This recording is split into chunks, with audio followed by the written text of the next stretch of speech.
empezando ya un programa más de detalles VIP aquí en Aztele TV. Te quiero dar las gracias por estar en contacto con nosotros porque bueno, hoy es un día especial, una tarde especial.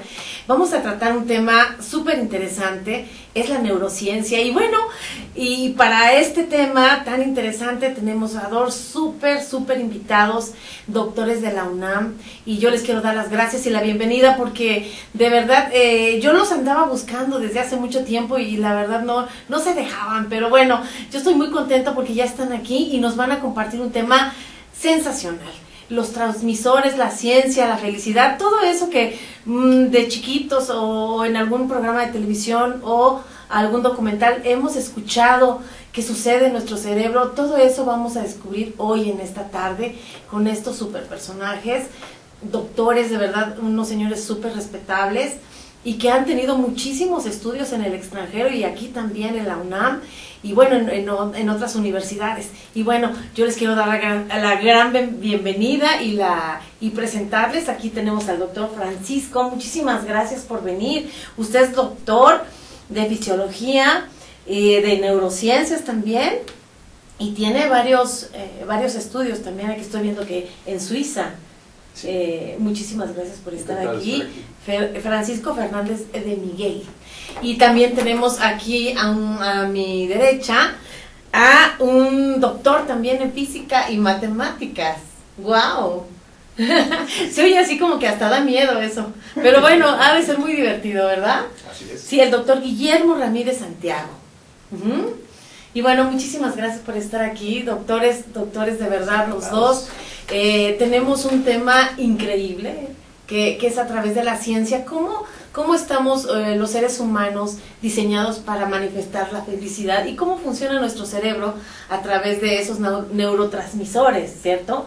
Porque tenemos una parte muy interesante de química, de física y de matemáticas en nuestra cabeza, ¿cierto? Así es, sí. Bueno, ¿y qué es la felicidad? ¿A quién le pregunto primero? Pues al doctor Francisco y después nos vamos con el doctor Guillermo. A ver, doctor Francisco, ¿qué es la felicidad? Es un estado emocional transitorio que cambia con el tiempo y que cuando la felicidad existe continuamente tenemos un estado que le llamamos soy feliz y cuando no existe de manera continua pues somos un poco menos felices, pero que la podemos encontrar de muchas maneras y que dentro del cerebro se ejerce gracias al sistema de recompensas que tenemos, que hoy conocemos mejor, que es el sistema de las vías dopaminérgicas, que liberan transmisores en distintas regiones y nos hacen sentir sensaciones placenteras, sensaciones de recompensa. Y hay otros que acompañan, otras sustancias que acompañan a eso. Ok, ¿qué sustancias acompañarían a la felicidad? Pues por ejemplo las endorfinas, cuando nosotros comemos chocolate, cuando nosotros hacemos ejercicio, cuando nosotros nos sentimos contentos, estamos liberando endorfinas, que son las sustancias que produce nuestro cuerpo, lo que llamamos sustancia endógena, de lo que es la morfina, que nos hace sentir bien. De ahí viene el nombre endorfinas, las morfinas endógenas del cuerpo.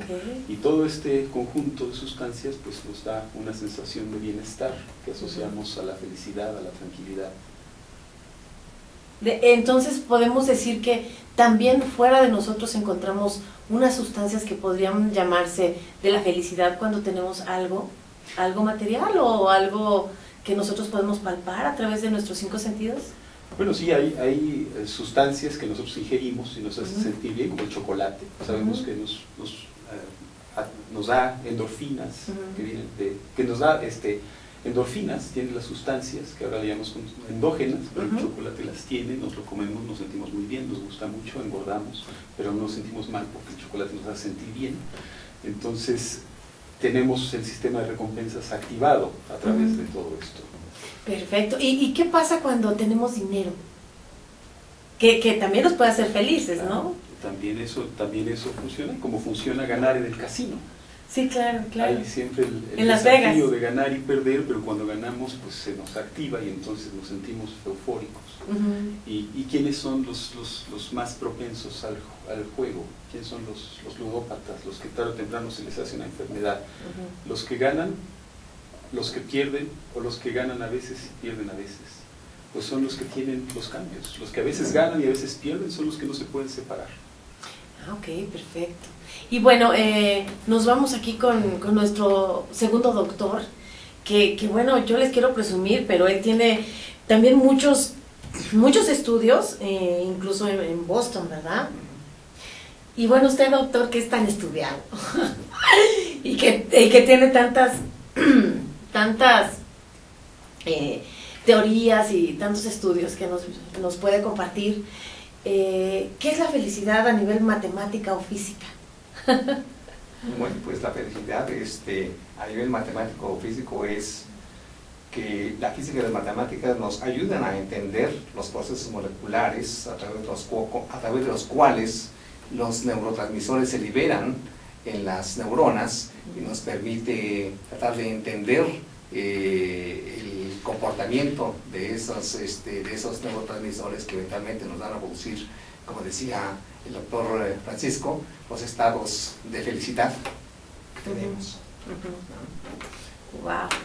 Pues yo creo que en la parte de nuestro cerebro es una máquina tan impresionante que yo creo que nunca se dejará de estudiar porque siempre se descubren nuevas cosas, ¿cierto?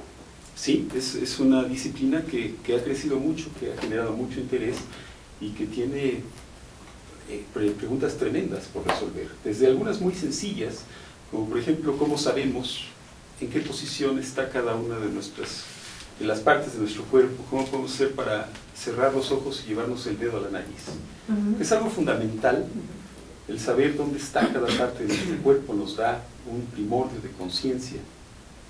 Y eso es un fenómeno elemental de posicionamiento que nos permite además modular la fuerza. ¿Cómo sé yo cómo levantar la pluma o la mesa? ¿Con qué tanta potencia? ¿Con qué tanta fuerza? Usando los mismos músculos, las mismas articulaciones. Eso es porque el cerebro está mandando información de la periferia al centro y del centro a la periferia y nos permite modular todo esto.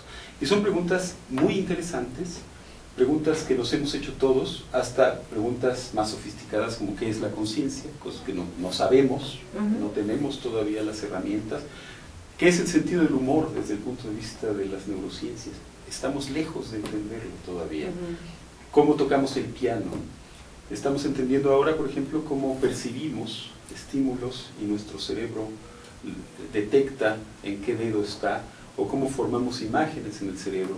Y nos interesa saber también por qué el cerebro se enferma, qué le pasa cuando envejecemos, para lo cual se necesita mucha investigación. Pero lo interesante del sistema nervioso desde mi punto de vista es que cualquiera de nosotros tiene preguntas interesantes. Cualquiera de nosotros tiene algo que le gustaría saber acerca del cerebro y que son preguntas interesantes que requieren abordajes que van desde los psicólogos, los biólogos, los físicos, los matemáticos. Ahora estamos abarcando otras áreas, el arte está ya formando parte de todo esto. Entonces hay trabajo para mucha gente. Los ingenieros han tenido contribuciones fundamentales a la física, produciendo equipo, produciendo nuevos aparatos. Los físicos nos han enseñado muchísimo. Entonces hay mucho que hacer en las neurociencias para todo el mundo. ¿Y qué sucede, doctor, cuando una persona se siente feliz? ¿Qué sucede en el cerebro? Que el cerebro... A ver, voy a explicar algo que es muy elemental. Lo fundamental. Que nos va a dar una idea de cómo está, de cómo lo entendemos hoy en día. Nosotros acostumbramos a pensar en el cerebro como una red de conexiones, en las cuales las células nerviosas son la red fundamental. Nuestro cerebro tiene del orden de 10.000 millones de células nerviosas. Son muy pequeñas, pero si se conectaran una tras otra, las de un cerebro de nosotros les darían la vuelta a la Tierra varias veces. ¡Wow! ¡Qué increíble! Esa es la magnitud de la masa neuronal del cerebro. Y estas neuronas se conectan de manera muy específica entre sí. Las neuronas son capaces de producir impulsos eléctricos, de manera que lo que nosotros escuchamos en este momento se convierte en impulsos que le dicen al cerebro acerca del tono, acerca del volumen. Otras en la vista le dicen acerca de la visión. Y entonces las neuronas convierten eso en impulsos eléctricos y cuando los impulsos viajan por las neuronas, cosa que Guillermo puede explicar mucho mejor que yo. Ahorita vamos con sí, el doctor Guillermo. Llegan los impulsos a las terminales eléctrico, y en las terminales se libera un transmisor químico, es reconocido por otra célula y se produce una respuesta eléctrica. Entonces, incluso aunque no estén completamente unidas, ¿cierto? No, están como cercanas, juntitas, haciendo lo que se llama una sinapsis, una conexión. Sinapsis, sí. Entonces, ese tipo de conexiones funcionan muy rápido. En unas milésimas de segundo tenemos una conectividad. Por eso nosotros vemos un juego de tenis, y entonces el tenista ve venir la pelota a 100 kilómetros por hora y calcula en menos de un segundo la trayectoria, la fuerza y la velocidad. Esto lo hace la retina, esencialmente, que es una supercomputadora, y de ahí viaja al cerebro, y el tenista mueve todo su cuerpo para golpear la pelota y darle la velocidad, la trayectoria y la fuerza correcta para ponerle exactamente del otro lado de la cancha. Y ser feliz también. Entonces, él va ganando, y claro, todo va muy bien, porque nosotros entrenamos y tenemos una relación de entrada y salida como de una computadora. Pero en realidad estamos lejos de eso, porque el cerebro no funciona nada más así.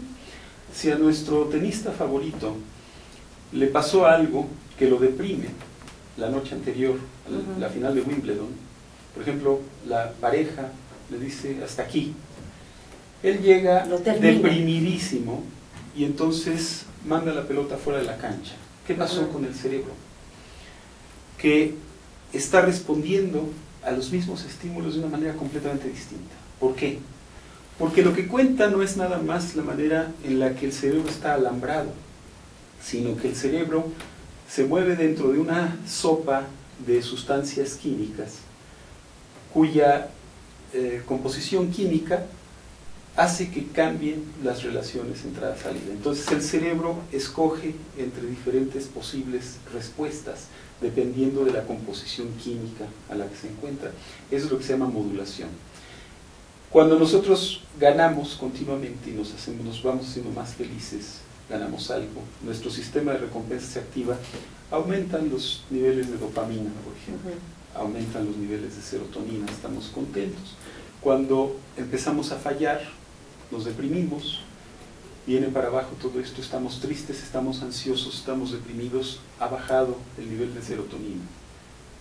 Entonces, lo importante en el cerebro es que hay niveles dentro de los cuales opera normalmente, y esto se debe no solo a las conexiones, sino a cómo esas conexiones y la actividad eléctrica de las neuronas cambian a lo largo del tiempo por la exposición, por la experiencia, por las emociones que estamos sintiendo. Y si salimos por debajo o por arriba de esos niveles, entonces estamos esencialmente dentro de un problema neurológico, psiquiátrico, transitorio, más permanente, o más permanente. Wow.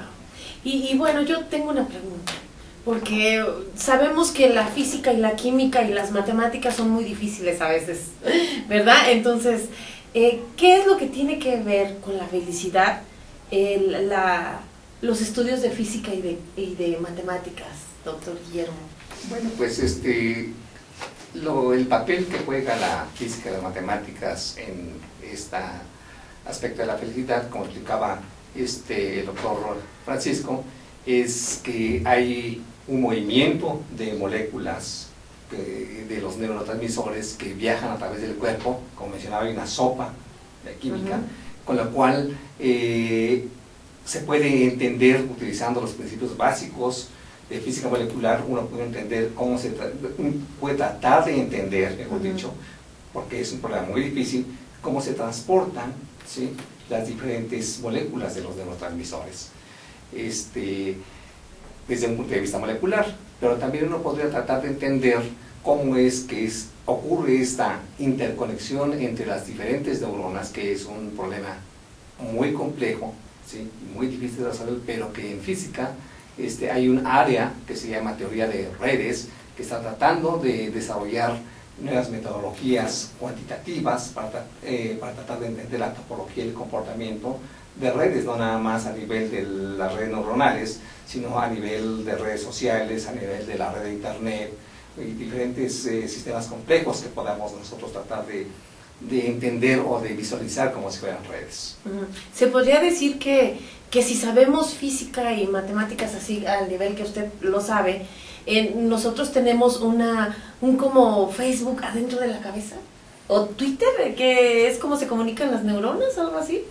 Pues más que saber si tenemos un Facebook o un Twitter, de alguna manera nosotros podemos ¿Un teléfono? tratar de entender cómo es que están comunicadas, o cómo se comunican, o cómo están interconectadas las diferentes partes del cerebro. Esto es como pensar, lo podemos pensar un poco a nivel de caricatura, es pensar cómo está armada una computadora o un aparato electrónico, el cual está constituido por muchos chips que se intercomunican entre ellos para dar una respuesta específica.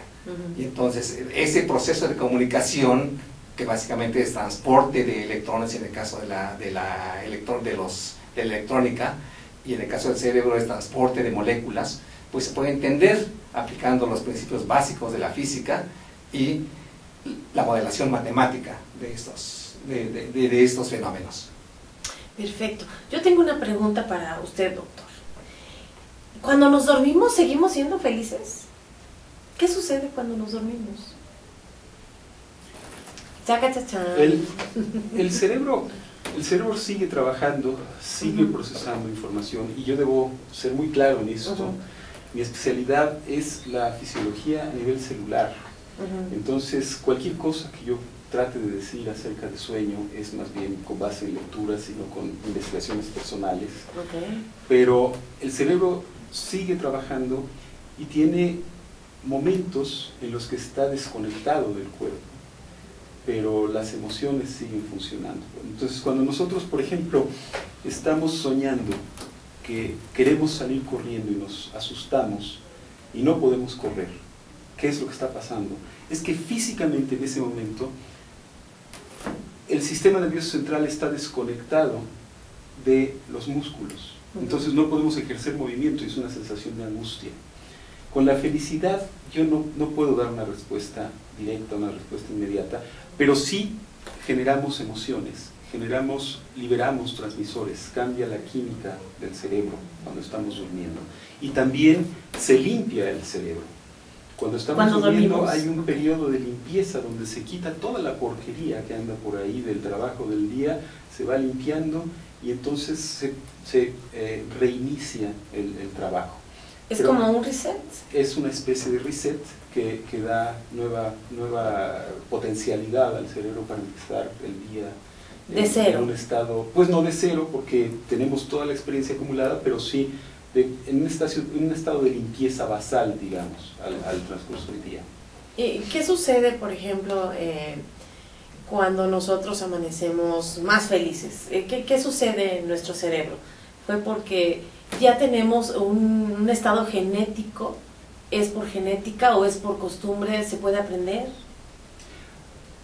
Lo que puedo decir de esto es que durante las noches, eso yo creo que es algo que hemos experimentado todos nosotros, tenemos procesos de integración, tenemos procesos por ejemplo, de solidificación de la memoria. Si nos dormimos justo después de haber leído algo, se nos fija mejor el conocimiento.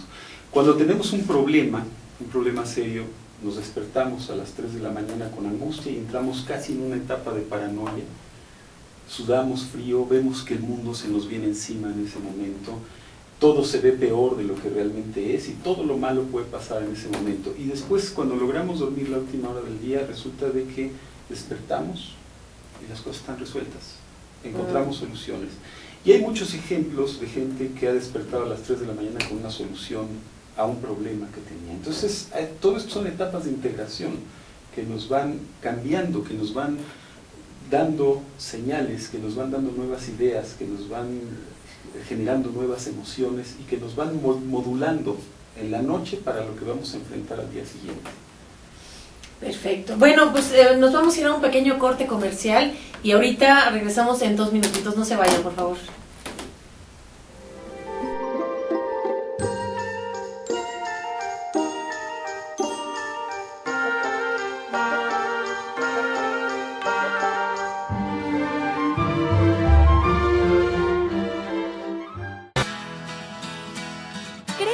propio negocio. Haz realidad tu proyecto. Comparte ideas para ganar dinero. Impulsa y entrena tu talento.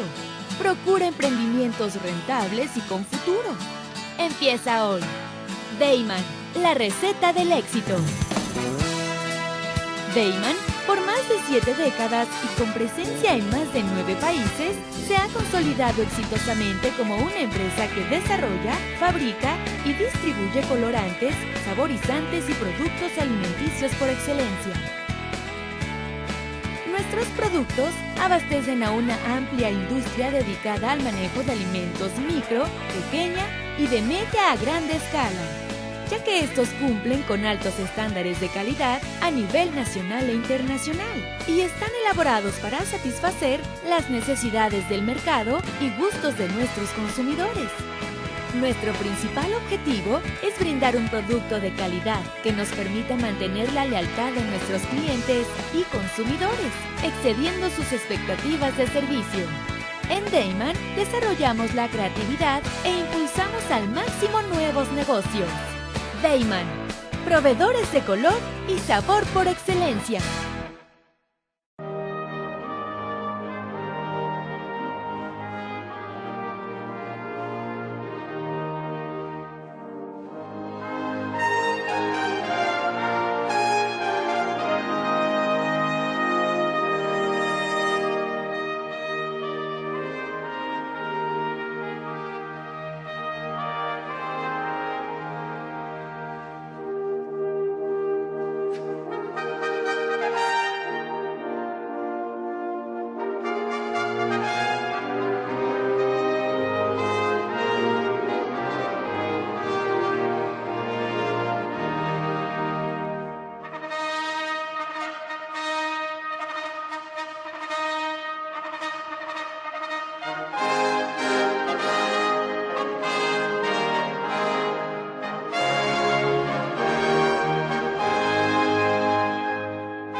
Con Trujillo Betanzos y Asociados, tus proyectos están en buenas manos. Trujillo Betanzos y Asociados te ofrece servicios de fe pública en materia mercantil, asesoría legal, contable, fiscal y de negocios, litigio civil y mercantil, evaluación y asesoría financiera y área académica, porque nuestros clientes son nuestros mejores amigos.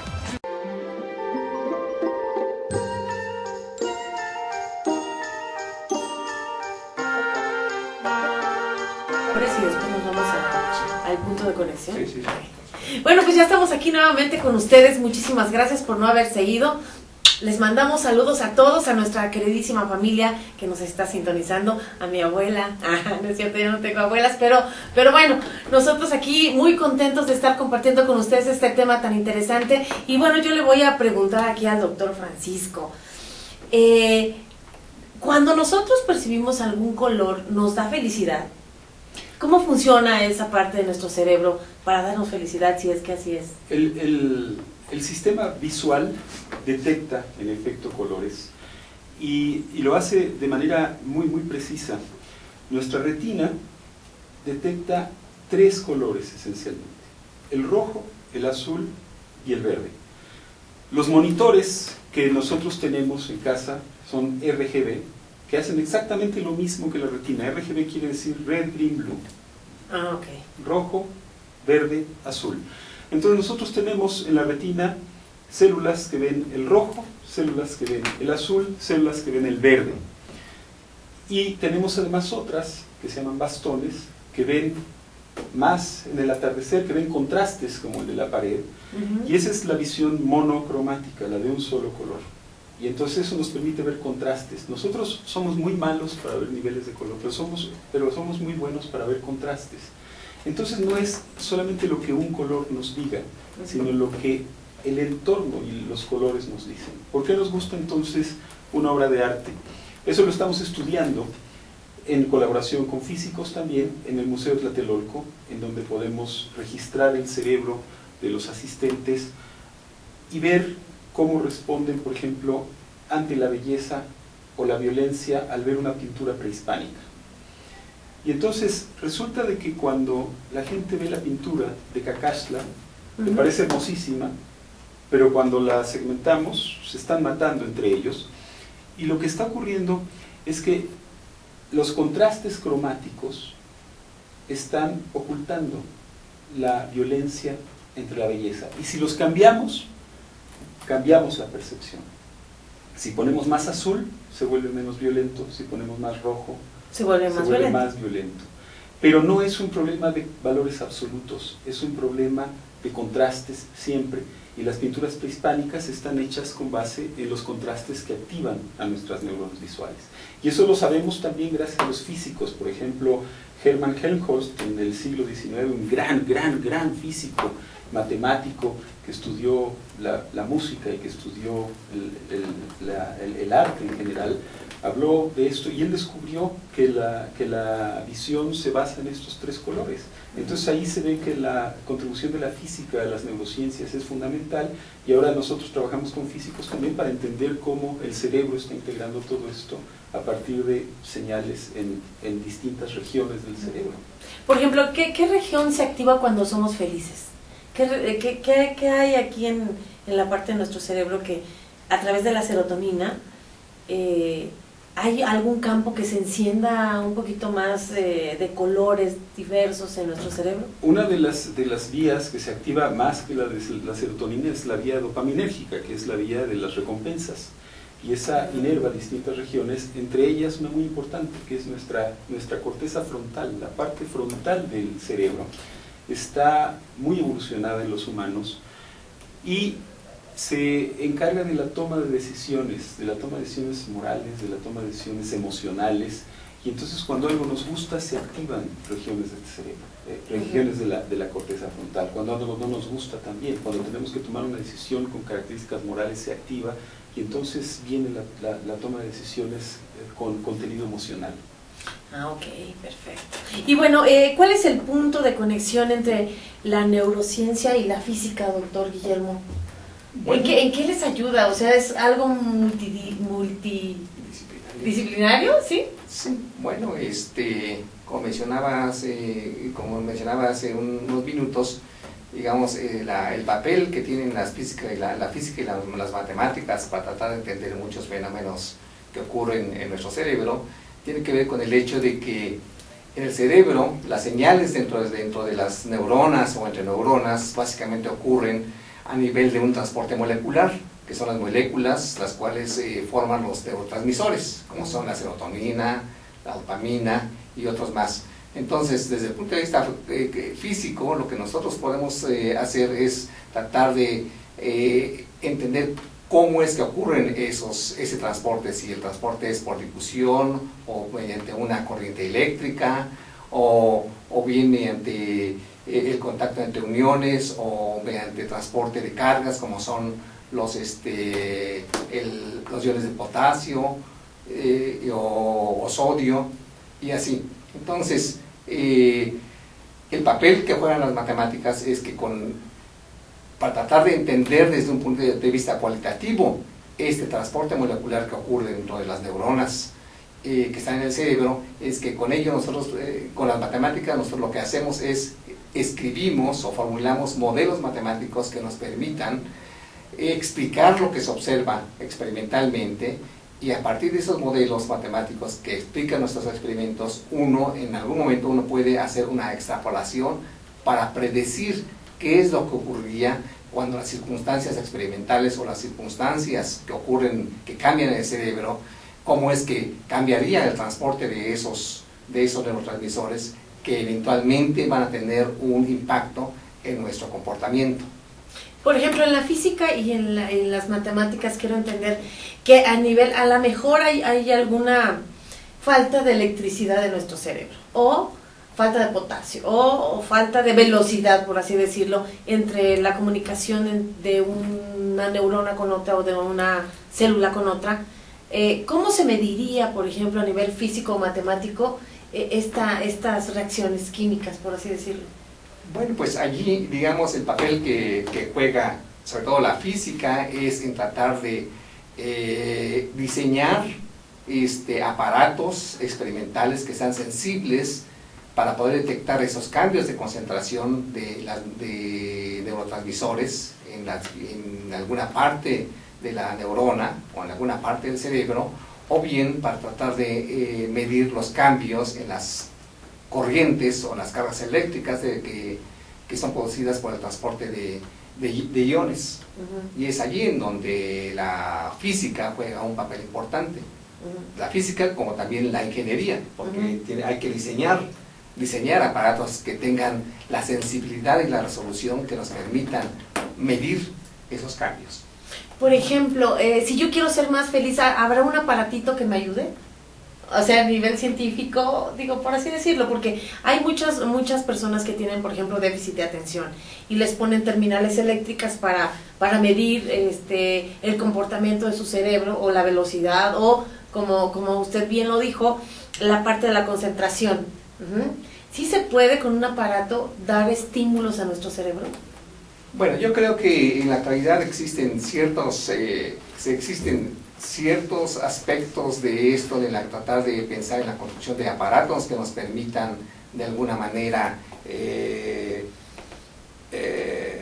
¿ser más felices? Pues no ser más, bueno, más que ser más felices, lo que nos permita tratar de resolver ciertas limitaciones que ocurren dentro de las neuronas o dentro de nuestro cerebro de una manera artificial, para que exista el transporte de los neurotransmisores óptimo, de tal manera pues que mejore nuestro sentido del humor y en particular tratar de sentirnos más felices. Ah, ok.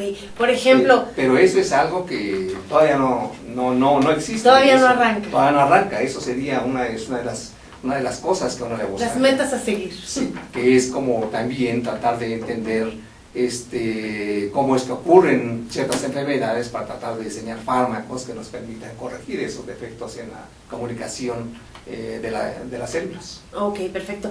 Hay un aparato que se llama o que hace neurofeedback. ¿Esto se basa mucho también en las matemáticas y en la física? ¿O en el estudio del cerebro a través de la física o las matemáticas?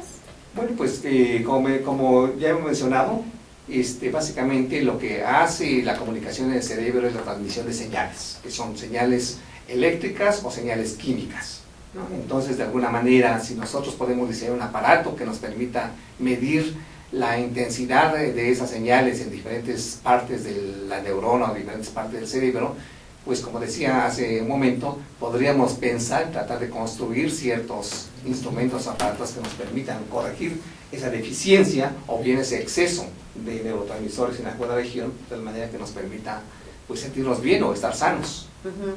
Ok, bueno, y yo me voy acá con el doctor Francisco. Yo le quiero hacer una pregunta. ¿Qué sucedería, por ejemplo, si en nuestro cuerpo no tuviéramos electricidad? Así que tuviéramos un cortocircuito y ya, se fue la electricidad. ¿Qué pasaría? Estamos muertos.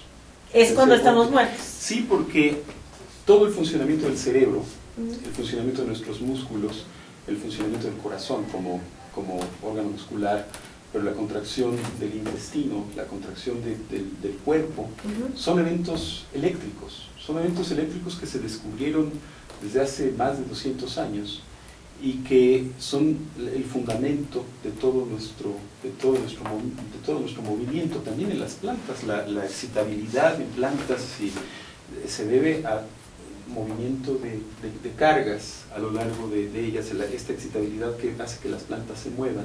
Claro que ellas no tienen neuronas, pero el fenómeno de excitabilidad basado en el movimiento de cargas es fundamental para el movimiento, para la vida, y los animales, para movernos, necesitamos eso. Nuestros músculos se contraen cada vez que reciben un impulso de las neuronas y producen su propio impulso, y un impulso da lugar a una contracción. Entonces los fenómenos eléctricos son los que nos están dando la vida. ¿Qué papel tiene la serotonina en la felicidad? La serotonina tiene poco papel en eso, o sea, es un papel secundario, en el sentido que, como lo comentaba hace un momento, depende más del sistema de recompensas, que es dopaminérgico, que es de endorfinas, pero si la serotonina baja sus niveles, entonces estamos deprimidos. O sea, tiene más que ver con la depresión, con la ansiedad, con la falta de atención, y no es poca cosa. O sea, la serotonina tiene que ver con muchísimas cosas. Regula el movimiento de nuestros intestinos, regula muchas de las respuestas que le llamamos automáticas, las que están fuera de nuestro control, pero que nos ayudan a hacer cosas rápidas o cosas instantáneas. Pero dentro del cerebro, la serotonina está prácticamente en todas partes. Muy pocas células serotoninérgicas inervan todo el cerebro y modulan muchísimas cosas. Y hablar de depresión, por ejemplo, nos ayuda a entender la importancia del transmisor. Pero, por ejemplo, la respiración es modulada por serotonina. Y cuando los niños presentaban el síndrome de muerte de cuna, que todavía se da en algunos sitios, es porque tienen una mutación en el sistema serotoninérgico que no les permite regularlo y pueden tener una falla letal. Entonces la serotonina modula todas estas cosas y nuestras emociones, pero es un transmisor muy antiguo en la evolución, que se encuentra desde animales muy sencillos y que se ha ido conservando y que está presente en nosotros. Ahora, si me lo permites, quiero tocar un punto acerca, por ejemplo, de la felicidad, dado que hablabas hace un momento, podemos hacer algo con la neurobiología para mejorar la felicidad. Yo tengo un punto de vista acerca de eso. Es parecido a la obesidad. El problema de la obesidad lo vamos a resolver teniendo alimentos bajos en calorías. No. La realidad es que no. El problema de la obesidad se trata de tener una buena vida. Y el problema de la felicidad también. Y no quiere decir ser ricos o ser pobres. La gente tiene momentos felices cuando tiene un hijo, cuando ve a su hijo ir a la escuela por primera vez, cuando se casa. Hay momentos de felicidad que son independientes de los valores económicos, que tienen más que ver con los valores humanos. Y el reforzamiento proviene de este tipo de actividades. Entonces, pensar en tener estímulos al cerebro o drogas al cerebro que aumenten la felicidad es ponernos en un problemón ético. Ya hay drogas que nos hacen sentir bien y son drogas de abuso. Utilizar un sistema de estimulación eléctrica, estimulación intracraneana para la felicidad, pues es ya cambiar el funcionamiento de nuestro cerebro de una manera importante y parecido a lo que hacen las drogas, las drogas de abuso. Entonces, yo más bien pensaría en que debemos encontrar ciertos fundamentos conductuales y niveles de vida sociales que nos permitan tener una vida más plena, encontrar valores que nos den felicidad, por ejemplo la música, el arte, disfrutar de un buen platillo, disfrutar una buena plática. Por eso a través de los 5 sentidos podemos estimular esa felicidad que estábamos comentando. Yo pensaría que esa es una mejor manera, viéndolo una desde el punto de vista de la neurobiología. Ok, perfecto. Bueno, pues vamos a un pequeño corte comercial y ahorita regresamos. No se vayan porque ya es nuestro último bloque.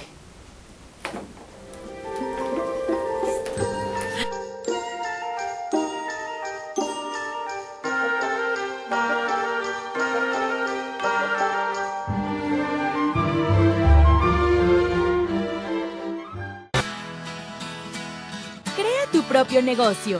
Haz realidad tu proyecto. Comparte ideas para ganar dinero. Impulsa y entrena tu talento. Procura emprendimientos rentables y con futuro.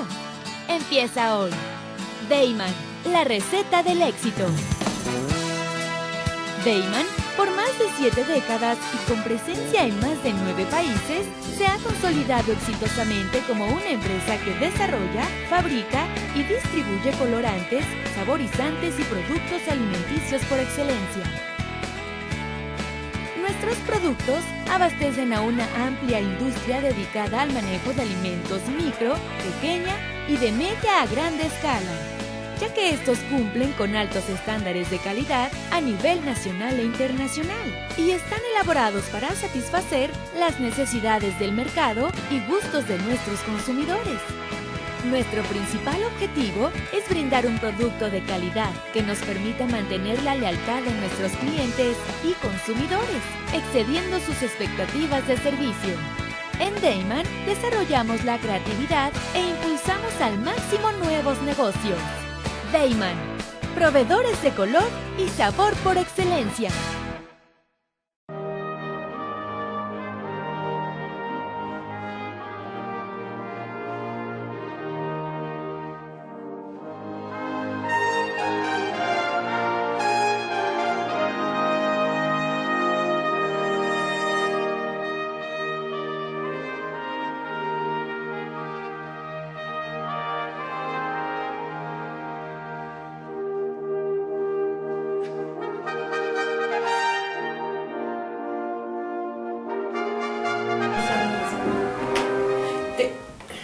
Estamos ya de vuelta, muchísimas gracias por estar con nosotros.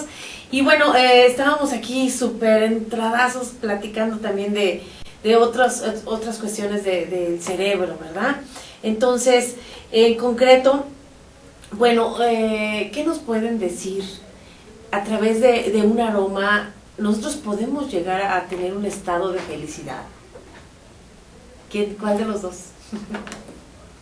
Pues yo creo que como mencionaba hace unos momentos el doctor Francisco, de alguna manera son los estímulos. Hablaba de que con escuchar una cierta música uno puede relajarse y de alguna manera hacer sentirse bien. Lo mismo ocurre en el caso de los olores. De hecho, creo que todos hemos experimentado el hecho de que de repente percibimos un olor que nos hace recordar ciertos eventos, como por ejemplo la tierra mojada, ¿cierto? Sí, ciertos eventos que en su momento nos hicieron sentir bien o nos hicieron sentir mal. Perfecto. Sí, por eso luego hay no sé, si en mi infancia, no sé, olía a gasolina y tuve un mareo, entonces a lo mejor se me queda muy grabado en el cerebro y ya no me gusta ese olor, ¿no? Sí. Y lo volvemos a revivir. Y de hecho una de las memorias más poderosas que tenemos es el olfato, ¿cierto? Es la olfativa. O sea, hay olores que no olvidamos. Entonces, un perfume, por ejemplo, que asociamos a alguien querido o viceversa, ¿no? Lo recordamos siempre y cuando lo tenemos ahí, nos viene a la memoria de inmediato. Y ahora sabemos más acerca de la música, por ejemplo, y se utiliza música para llevar a la gente a épocas de su vida en las que fueron felices, y cuando están tristes pues se les pone la música de la adolescencia, por ejemplo, y se van para arriba emocionalmente. Entonces la estimulación sensorial puede ser muy rica en ese sentido. De nuevo, no hay que pensar en meterse al cerebro, sino saber cómo estamos funcionando para poder estimularlo de la manera correcta, ¿no? Hacerlo más rico desde el punto de vista de la calidad de los estímulos sensoriales que recibimos. Perfecto, bueno, pues ya nos dieron un buen tip, digo varios, porque bueno, si ya tenemos esa información de que cierta música que nos hizo felices en algún momento de nuestra vida la volvemos a poner, entonces yo creo que vamos a tener ese recuerdo en nuestro cerebro y tenemos las mismas reacciones químicas, yo creo que dentro del cerebro, y podemos ser todavía más felices, ¿no? Sí. ¿Qué opina, doctor, de física y matemáticas? Bueno, pues es lo que comentamos, que la mejor manera de tratar de hacernos sentir bien es tratar de generar un ambiente que nos estimule, o que nos estimule biológicamente de tal manera que nuestro sistema nervioso funcione de la manera óptima. Perfecto. Dentro de estos neurotransmisores que ya nos mencionó, doctor, ¿cuál es el rey de todos para hacernos más felices? Qué buena pregunta. No existe, porque hay transmisores que participan en una vía de manera preferencial, pero de nuevo, el sistema nervioso maneja balances y podemos incrementar uno y tener sensaciones predominantes, pero depende de todo el conjunto. Entonces, vamos a poner un ejemplo en este momento muy breve. ¿Qué estamos percibiendo nosotros ahora? Estamos percibiendo luz, estamos percibiendo la silla, la mesa, estamos percibiendo el sonido cuando alguien habla, cuando uno de nosotros habla. Pero solo uno domina.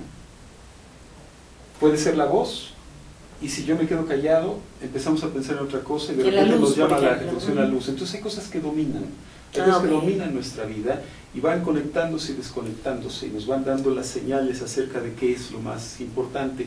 Lo mismo pasa dentro del cerebro. O sea, este caldo del que hablábamos, lo que requiere es que algunas cosas sobresalgan del ruido. El cerebro es un sistema muy ruidoso y lo que sobresale es lo que nos da las señales importantes. Entonces, hablar de un sistema más importante, bueno, pues la dopamina nos ayuda a la... Cada quien tiene su función. Sí, al reforzamiento y a las emociones. La serotonina nos ayuda a estar o nos modula muchas cosas, pero si baja, pues estamos deprimidos, pero es un conjunto de cosas.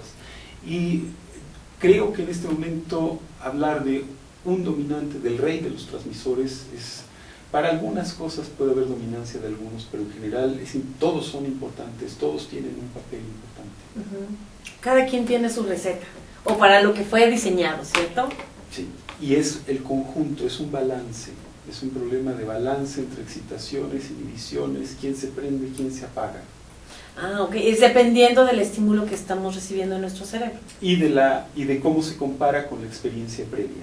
Siempre estamos comparando, vamos y venimos, vamos y venimos. La memoria está activándose de distintas maneras y la experiencia previa que tenemos nos ayuda a reconocer y a generar emociones nuevas. Por eso la pintura que nos gusta hoy no es la misma que nos gustaba hace años. Claro. La música no es la misma, pero no nos deja de gustar la otra. Hemos ido evolucionando, hemos ido creciendo en ese sentido.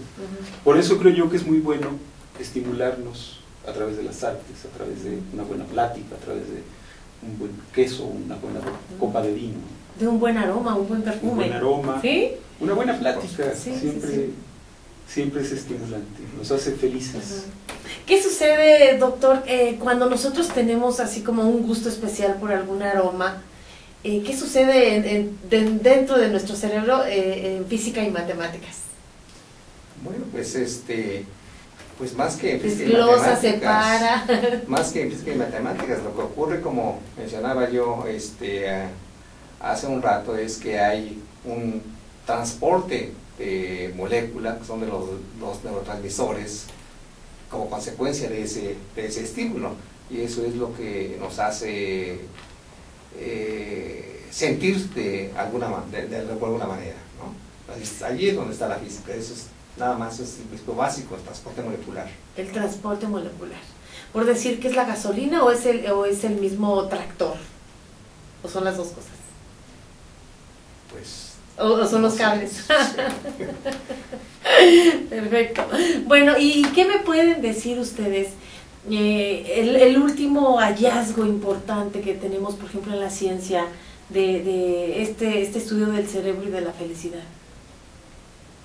¿Cuál es el que más les ha impactado? Es muy difícil para mí decir qué es importante en ciencia. Yo creo que en neurociencias hay una buena cantidad de trabajo de muy buena calidad. La importancia se ve con el tiempo, pero desde luego para mí una de las cosas que se están volviendo interesantes es estar dándonos cuenta de que conocer las conexiones del cerebro y poder reconstruir las conexiones del cerebro como si reconstruyéramos las conexiones de la computadora no es suficiente para entendernos a nosotros mismos, como no es suficiente para entender el cerebro de un animal sencillo. Necesitamos las conexiones, pero necesitamos todo el entorno y ver cómo esas conexiones cambian con el tiempo. O sea, no es un problema nada más de generar circuitos como el mapa del metro de la Ciudad de México, sino ver cómo la situación lo cambia. O sea, el cerebro es mucho más complejo de lo que nos imaginábamos, y si fuera más sencillo no lo entenderíamos. Sí, claro. Y bueno, ya nos quedan escasos minutos para terminar, y bueno, Entonces, en conclusión, el medio ambiente que nosotros, en el cual nosotros nos desarrollamos tiene mucho que ver con la felicidad que nosotros tenemos. Pero quiero entender también que tiene que ver mucho, me imagino, con la orden genética. ¿Sí? Ya se nace feliz o se desarrolla después de que nacemos. Pues mi opinión es que yo creo que eso es un proceso de desarrollo.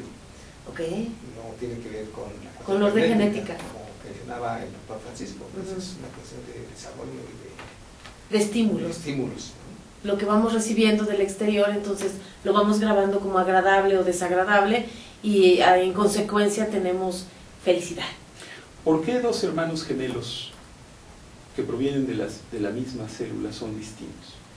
Porque están modulándose todo el tiempo.